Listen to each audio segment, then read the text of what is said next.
오늘 제목은 주사랑교회라는 제목이에요.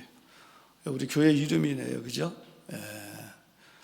원래 이 주사랑교회, 주님을 사랑하는 교회가 되자, 또 주님을 사랑하는 마음으로 우리 교회를 이루고 성도와 또 이웃과 교회를 서로 사랑하자, 이런 취지로 주사랑교회라는 이름을 우리가 명명 또 지었어요. 그래서 제가 한국에서도 개척을 했을 때 주사랑교회였었고, 미국에 와서도 주사랑교회, 특별히 장로교회이기 때문에 주사랑 장로교회 이렇게 이름을 지었죠. 그래서 이곳에서 23년 반 정도 됐네요. 이렇게 흘러왔어요. 주님 사랑하는 거, 이거 깨달으면, 그 주님의 구원하신 그 사랑을 깨달으면 교회가 충분히 사랑하는 교회가 되지 않을까 생각했어요. 우리 모두 주사랑교회에 이제 또 과도기를 넘어서 새롭게 되어지는 가운데 있습니다. 여러분 모두가 힘을 다하여 교회를 섬기며 그의 주의 사랑을 깨닫고 승리하는 우리 교회 모두 되기를 예수님의 이름으로 축원합니다. 그런 의미에서 우리 인사하겠습니다. 주 안에서 사랑합니다. 옆에 사람과 주 안에 사랑합니다. 진심을 다해서 사랑해야 돼. 자, 오늘 예배소서를 4장 1절에 3절 말씀인데, 이 예배소서는 사도 바울이 로마 감옥에서 에베소 지역에 있는 그리스도인들에게 쓴 편지예요. AD 61년, 63년 그 사이에 썼고요. 기록 목적은 뭐냐면 이방인과 유대인이 하나가 되어서 한 몸을 이루라고 하는 것을 가르치려고 썼던 말씀이에요. 이방인과 유대인들이 당시에 하나가 되지 못했기 때문에 그 편지를 썼고요. 그래서 그 내용을 요약하면 에베소서는 하나님의 계획과, 하나님의 계획은 하나가 되는 거거든요. 그 하나님의 계획과 그 하나님의 계획 속에서 교회의 역할과 성도의 역할을 말씀하고 있는 거예요. 그래서 교회는 그리스도의 사역을 이루는 몸이고, 그리스도의 사역을 이루는 또 목소리가 되어야 되고, 그리스도의 사역을 이루는 우리는 도구가 되어야 되는 거예요. 그래서 특별히 오늘 본문은 교회가 온 세상에 그리스도의 도구가 되기 위해서 그리스도인들이, 성도들이 어떻게 해야, 어떻게 살아야 될 것을 말하고 있는 거예요. 자, 먼저 사도 바울은 본문 1절에서 부르심을 받은 일에 합당하게 행하여, 1절 볼까요? 그러므로 주 안에서 같이 너희를 권하노니 너희가 부르심을 받은 일에 합당하게 행하여, 그랬어요. 아멘. 견면하는 말씀인데, 부르심을 받은 일, 이게 뭘까요? 바로 하나님께서 이루시는 하나됨을 위한 그리스도의 도구가 되는 것이고, 또 합당하게 행하여, 합당하게 행하는 것이란 교회 안에서 그 지체들이 먼저 하나됨을 이루는 거라는 뜻이에요. 그래서 이 말은 우리 교회가 하나 되는 것이 부르심에 합당하게 행하는 것이라는 거예요. 우리 교회가 하나가 되는 게 하나님의 부르심이 합당한 거예요. 우리 한번 따라합시다. 예수 안에서 하나가 됩시다. 예수 안에 하나가 되는 게 엄청 중요해요. 자, 그리고 이 예배소서는 바울의 옥중서신으로서 신구약 성경 가운데 가장 완벽한 교회론을 설명하고 있어요. 그렇다면 이제 사도 바울이 감옥에서 에베소 교회에게, 에베소 지역에 있는 성도들에게 이 서신을 보낸 후에, 그 다음에 20년, 30년 지난 후에 흘러서 그 에베소 교회가 어떻게 되어 있을까? 그 말씀이 요한계시록에 나와요. 요한계시록 2장에서 3장까지 보면 소아시아 지역의 7교회에 대해서 나와요. 그 가운데에 에베소 교회가 가장 대표적으로 나오는데, 자, 거기에 보면 요한계시록이 보여주는 에베소 교회는 어떠냐? 장점이 많은 안정된 교회였어요. 무슨 열정적인 교회였다고 얘기했고, 또 믿음의 역사가 일어나는 교회, 또 예수 믿고 우상을 때려 부수는 그런 사람이 허다하다고 얘기를 했고, 또 인내할 줄 아는 교회요, 또 전통적인 교회고 단단한 교회, 겉으로 보기엔 아주 이렇게 모범적인 그런 교회였어요. 모범적인 교회였지만, 그러나 이 교회에 치명적인 약점이 하나 있었다. 그 말씀이 요한계시록 2장 4절 5절 말씀이에요. 우리 한번 볼까요? 그러나 너를 책망할 것이 있나니 너희 처음 사랑을 버렸느니라. 5절, 그러므로 어디서 떨어졌는지를 생각하고 회개하여 처음 행위를 가져라. 만일 그리하지 아니하고 회개하지 아니하면 내가 내게 가서 내 촛대를 그 자리에서 옮기리라. 아멘. 회개하여 처음 행위를 가져라 그랬어요. 여기서 처음 행위가 뭘까요? 우리가 처음 예수를 믿었을 때에 우리는 속죄함을 받았어요. 그 구원의 감격을 얘기하는 거예요. 구원의 감격, 기쁘고 얼마나 벅찼을까요? 행복했고요. 놀라운 기쁨의 역사였죠. 그런데 어느덧 에베소 교회가 부흥하니까 모범적인 교회로 겉으로 보기에는 인내하고 또 우상을 물리치고 믿음의 역사가 이런 교회가 되다 보니까 구원의 감격이 없어지고 타성에 젖어서 형식적인 신앙인이 되었다는 거예요. 그것이 그 당시의 에베소 교회예요. 그것이 오늘날 현대교회의 초상이라고 이렇게 얘기하죠. 자, 그것이 만약 오늘 우리 교회의 모습이라고 한다면 우린 지금 사탄에게 속고 있는 걸 거예요, 아마. 교회의 가장 중요한 사역은 망각한 모습이에요. 그래서 이것을 회개하고 이 사랑을 다시 찾으라는 거예요. 구원의 감격을. 그 구원의 감격으로 살라는 거예요. 이것을 잊어버리지 말라는 얘기죠. 끝까지. 물론 일반적으로 교회는 질서가 있어야 되고 믿음도 있어야 되고 섬김이 있어야 되고 은혜가 있어야 되고 거룩도 있어야 되고 경건도 있어야 되고 사랑도 있어야 되고 또 모두 이런저런 것들이 많이 있어야 되는데 이 모든 것을 내포하고 있는 능력은 이 구원의 사랑입니다. 이 구원받은 사랑은 하나님 사랑, 이웃 사랑이에요. 하나님 사랑, 이웃 사랑, 이것은 성경 전체를 얘기하는 거예요. 그래서 오늘 본문은 어떤 교회가 바른 교회일까? 이걸 말씀하는데 답을 주시기를 사랑이 있는 교회가 복되고 바른 교회라고 말씀하고 있는 거예요.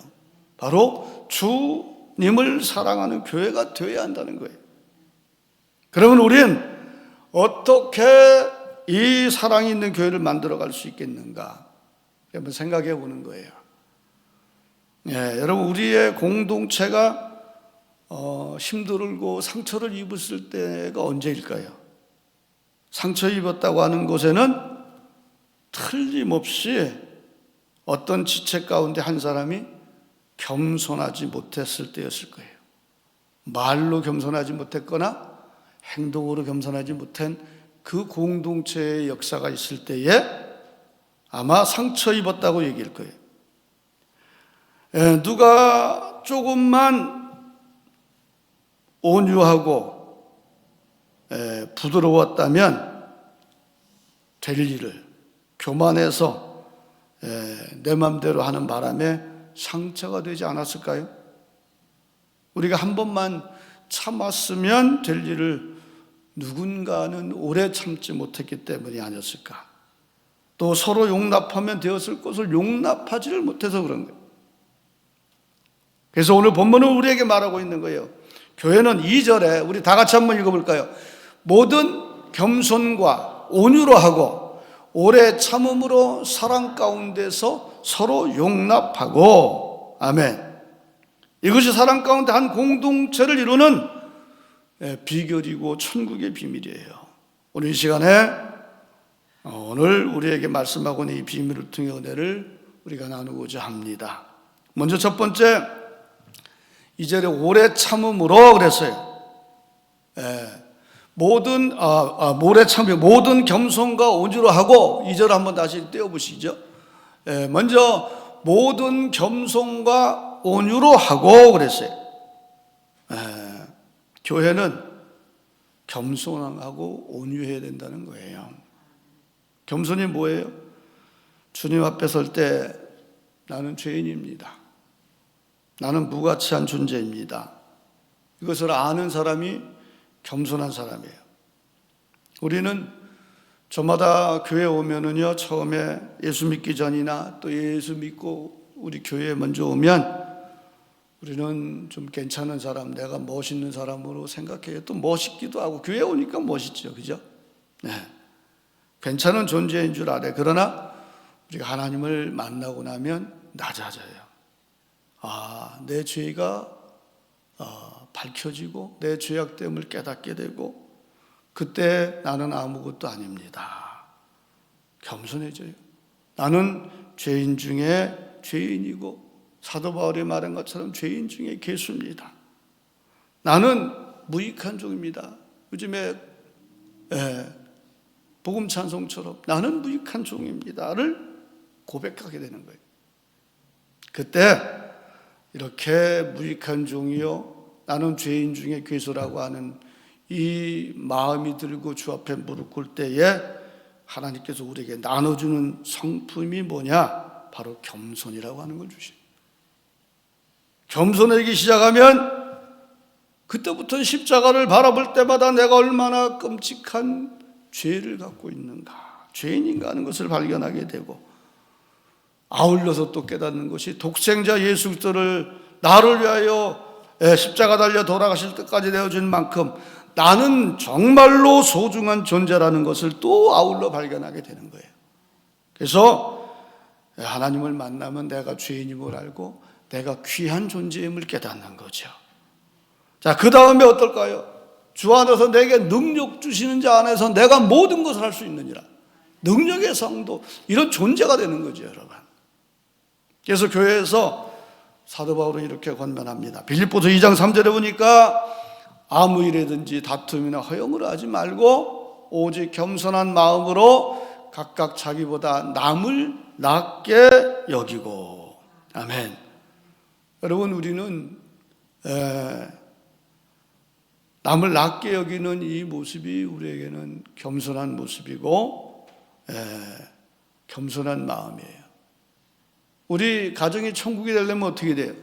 우리 부모님들을 우리가 높여드리고, 또 내 남편을 높이고, 내 아내가 귀한 줄 알고, 내 자식이 귀한 줄 알면 거긴 천국이 임하는 거예요. 마찬가지로 우리 교회, 우리는 소중한 줄 알고 살아갈 때, 또 우리는 서로 남을 나보다 낮게 여길 때 거기에 천국이 건설되는 거예요. 이거는 우리가 살면서 많이 경험합니다. 내가 높아지면 교만하다는 것. 누구를 보는 게 아니라 나를 보고 우리는. 내가 높아지면 교만해진다는 거, 이거 아주 중요해요. 이거 늘 생각하고 살아야 되는 거예요. 왜냐? 이 교만은 누구에게나 찾아와요. 순간순간 찾아오고, 넘어뜨리기 위해 찾아오고, 내 마음을 시끄럽게 하기 위해 찾아오고, 나를 넘어지게 하려고 찾아오는 거거든요. 그래서 우리는 늘 생각해야 돼요. 생각하는 김에 한번 생각해 볼까요? 올해 2026년 시작할 때 우리의 마음은 어땠어요? 우리의 마음은 그래, 다짐하자. 교회도 안 빠지고, 또 예배 정말 집중하자. 성경 말씀 보자. 성경 공부 다 참석하겠다. 뭐 이런 결심과 결단이 했는데 어떤지요, 지금은? 내가 좀 높아졌다면, 봉사와 충성을 통해서 높아졌다면, 우리는 내가 겸손해야 된다는 깨닫고, 우리는 겸손할 수 있어야 돼요, 여러분. 또 이 겸손 뒤에 따라 붙는 뭐가 하나 있어요. 손등과 손바닥처럼 언제나 겸손 뒤에는 온유가 따라붙어요. 겸손과 온유로 하고, 교회는 겸손과 온유로 해야 돼요. 성경에 보면 모세가 온유하다 그랬고, 우리 예수님께서는 나는 마음이 온유하고 겸손하니 내게 와서 배우라, 주님께서도 말씀하셨어요. 여기 온유라고 하는 것은 원문에 보니까 프라우스 이렇게 얘기해요. 이 프라우스라는 뜻은 어떤 뜻이냐? 어떤 사람이 열이 펄펄 흘러요. 너무 고통스러워. 그래서 병원에 가서 의사에게 처방을 받고 약을 줬더니, 그 약을 사서 약을 먹었더니 열이 내리고 정상적으로 되었다는 거예요. 그때 정상적인 상태에 있는 사람을 의사는 프라우스, 이제 온유해졌다, 그렇게 말한다는 거죠. 이렇게 감정이 정상적인 상태, 본능이 통제되었을 때에 온유해졌다, 이렇게 얘기하는 거예요. 야생동물을 우리가 보면 얼마나 으르렁거리고 덤벼듭니까? 그러나 우리가 훈련을 잘 시키면 심부름도 한다고 그러죠. 훈련된 이 짐승을 보고 프라우스 이렇게 얘기한다죠. 그래서 프라우스, 즉 온유는 하나님 앞에서 승복하고 사람들에게 부드럽게 선하게 대하는 태도, 이것을 온유라고 말하죠. 사실 우리는 어떤 사람이 믿음이 있는지요, 또 어떤 사람이 믿음이 좋지 않은지 좋은지를 우리는 잘 몰라요. 왜? 믿음은 어느 날은 믿음이 있다가 어느 날은 믿음이 떨어지거든요. 그래서 우리는 감을 잡을 수 없어요. 믿음이 좋은 듯하면 어느 날 실망하고, 믿음이 조금 모자라는 듯하면 어느 날 굳건히 서 있고, 이루의 모습이에요. 그런데 공통점 한 가지가 있는 게 뭐냐면, 믿음이 좋을 때 보면 그 사람이 부드러워집니다. 대개 예수 잘 믿는다고 생각하는 그 시점은 부드러워요, 사람이. 그리고 말할 때도 부드럽고 성품이 부드러워요. 물론 믿음이 떨어지면 고약한 사람이 되기도 해요. 물론 고약은 그만두고, 말할 때에 부드럽고 성품이 부드러운 건, 믿음 있는 사람은 영성신학에서도 지나갈수록 부드럽다, 이런 말이 있어요. 마찬가지로 우리 영적인 성품도 마찬가지예요. 부드러운 것이 이기는 거예요. 온유함이 이기는 거예요. 여러분, 교통사고가 나면 제일 먼저 부러지는 게요, 딱딱한 뼈와 딱딱한 이빨이 부러진대요. 혓바닥이 부러져서 죽는 사람은 없대요. 부드러운 것이 어느 곳에든지 이기는 거라는 얘기죠. 온유한 성품은 자기 자신에게도 부드럽고 다른 사람을 대하는데 굉장히 부드럽다는 거예요. 이런 부드러움으로, 온유함으로, 겸손함으로 우리 교회가 되어야 된다는 얘기예요. 어떤 사람은 그런 사람도 있죠. 마음에 큰 상처를 입혀놓고 상대에게 나는 뒤끝이 없습니다, 이렇게 얘기하죠. 근데 여러분, 그 독설에 쏘였던 상처는 뒤끝이 크게 남는 거예요. 우리는 교회가 상처를 입을 때 온유하지 못한 사람들 때문에 얼마나 많은 상처를 우리는 주고받았는지요.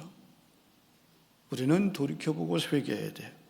그래서 이제 겸손하고 온유하여 우리 사랑하는 교회를 이루어서 승리하는 성도들이 다 되시기를 예수님의 이름으로 축원합니다.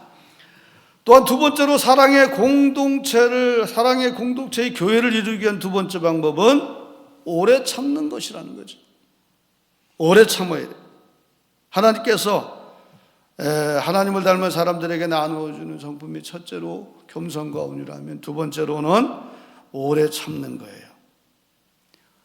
여러분, 옛날 같으면 못 참을 일 많아요. 근데 지금 그렇게 좀 참는 사람이 되셨죠, 그죠? 할렐루야. 안 그렇습니까? 이제는 좀 인내할 수 있는 성도가 되지 않았습니까? 그렇다면 우리는 하나님께 감사하고 기뻐한 성도가 되어야 돼요. 여러분, 원래 우리 인간은 생각을 해보면 인내할 수도 없고 참을 수도 없는 아주 다혈질 사람들이죠. 그러나 하나님의 사랑을 받고 나니까 그 하나님의 사랑에 의해서 우리는 다듬어져서 하나님의 성품을 받고 나니까 오래 참는다, 이렇게 그랬어요. 그래서 우리는 참으면서 기뻐하며 감사할 수 있어야 돼요. 교회 생활하다 보면 나의 실수나 잘못과 상관없이 우리는 또 오해받는 이런 수모를 겪는 일들이 우리에게는 얼마든지 있어요. 그때마다 오래 참고 주님을 바라보는 거예요. 히브리서 12장 2절 말씀에 믿음의 주요 온전케 하신 이 예수를 바라보자, 이거예요. 주님은 어떤 상황과 처지에서도 침묵하시며 인내하셨어요. 오래 참으셨어요. 우리도 주님을 닮아가는 하나님의 자녀로 우리는 인내하고 우리 오래 참는 성도가 돼야 돼요, 교회에서. 사도 바울은 이것을 성령의 열매로 꼽습니다.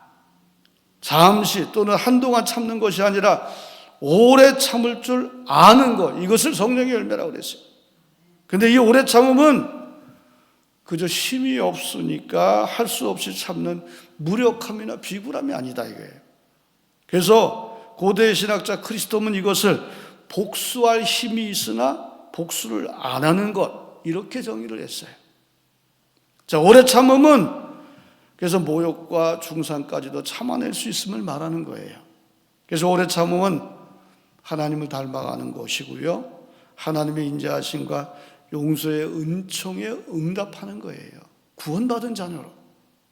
왜냐, 오래 참음은 우리 인간을 향하신 하나님의 가장 고유하고 고마운 성품이고 우리의 구원의 원동력이기 때문에 그래요. 그런데 오늘 본문에 보면 오래 참고 그랬어요. 영원히 참고라는 말은 하지 않으셨어요. 오래만 참어라. 오래 참으면 된다, 이거예요. 이 말은 우리 주님의 몸된 교회를 사랑하기 때문에 우리가 손해보고 어려움을 당했던 모든 사람들, 참았던 사람들, 이 모든 사람들을 향하여 천국 앞에 영원한 심판대 앞에서 주님께서 친히 우리에게 갚아주실 것을 암시하는 말씀이에요. 오래 참아라. 네, 그렇기 때문에 오래 참으면 반드시 복을 주시고 반드시 하나님께서 갚아주시겠다는 얘기예요. 우리 모두 오래 참아 주의 역사를 이루는 우리 주사랑교회 성도들이 다 되시기를 예수님의 이름으로 축원합니다. 또 세 번째로 사랑이 있는 교회가 되기 위해서 세 번째 방법은 본문 2절의 끄트머리에 사랑 가운데서 서로 용납하고, 아멘. 사랑 가운데 서로 용납하라는 거죠. 하나님께서는 우리 모두를 다양하게 만드셨어요. 우리 DNA가 다 틀리다고 그러잖아요. 서로 모두를 다르게 만들어요. 성품도 다르고, 어떤 사람은 성질이 급하고, 어떤 사람은 느긋하고, 어떤 사람은 이걸 좋아하고, 어떤 사람은 저걸 좋아해요. 이것은 틀린 게 아니고요, 다른 거라는 거죠. 그렇죠?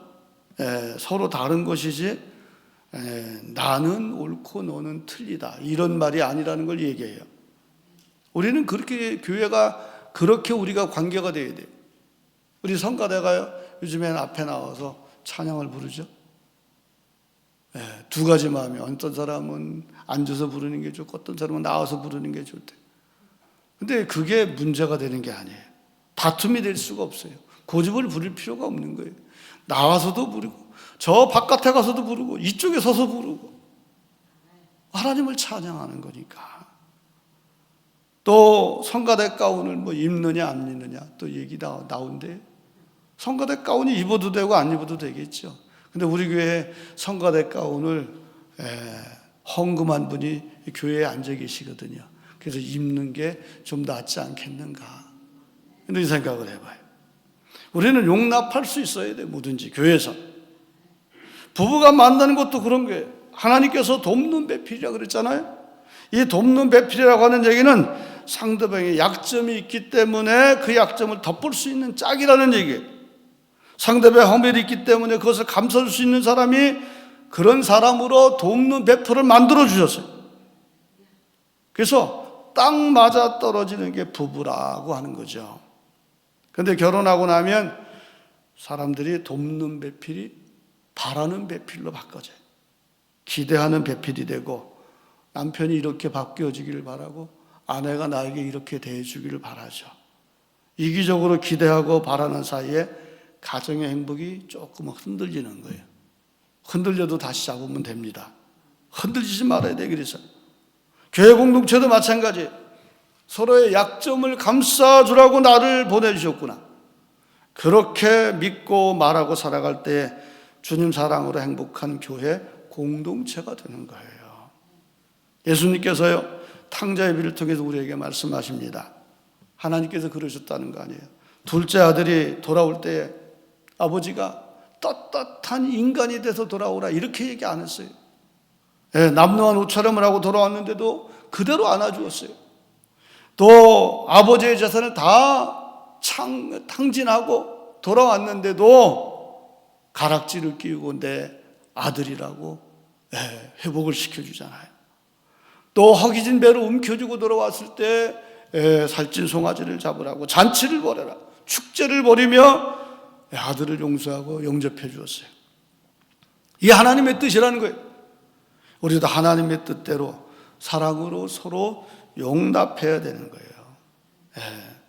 구원받은 사랑으로, 감격으로 늘 교회가 살아가야 돼요. 자, 그럼 우리는 어떻게 상처난 심령들이 어떻게 주님 앞에서 건강하고 행복한 공동체를 이루어갈 수 있을까? 3절에 보니까 성령의 능력으로 성령이 하나 되게 하신 것을 힘써 지키라. 성령의 능력으로 사랑의 불이 우리 가운데 떨어지게 될 때 우리는 건강한 교회를 만들어가게 되죠. 이 시간 우리의 상처가 나는 우리의 심령들이 있다면 주께서 함께 하심에 치유받는 성도가 될 수 있어야 돼요. 우리의 닫혀진 인격들이 건강한 인격으로 바뀌어져야 돼요. 그래서 여러분, 주를 사랑하는 교회는 부흥하는 교회고, 사랑하는 교회는 행복한 교회고, 주를 사랑하는 교회는 건강한 교회예요. 우리 2절, 3절을 오늘 본문 한번 다 같이 한번 읽어볼까요? 다 같이 시작. 모든 겸손과 온유로 하고 오래 참음으로 사랑 가운데서 서로 용납하고 평안에 매는 줄로 성령이 하나 되게 하신 것을 힘써 지키라. 아멘. 주님 사랑하는 한 마음으로 주님 오시는 그날까지 우리 교회를 섬기는 성도가 되기를 바라요. 여러분, 오늘은 사순절 네 번째 주일이에요. 십자가에 달리신 예수님을 기억하고 이 주님의 사랑을 이어받아 주님이 머리가 되신 우리 교회, 내가 다니는 우리 교회 귀한 줄 알고 우리 교회 사랑하는 한 마음 변치 말고 서로 소중히 여기고 나보다 남을 낮게 여기고 우리 지체들을 귀하게 여기며 겸손과 온유로 또 오래 참음과 서로 사랑 가운데 서로 용납하라는 이 말씀을 실천하여 교회를 행복하게 이루어가는 성도가 되길 바라요. 그래서 주님 오시는 그날 주님 앞에 섰을 때에 잘했다 칭찬 듣는 교회가 우리 모든 성도가 되어 승리하시기를, 또한 하나님께 영광 돌리는 우리 모두 되기를 예수님의 이름으로 축원합니다. 광야 같은 세상 속에 주의 빛이 비추네. 상한 마음 주의 손이 살아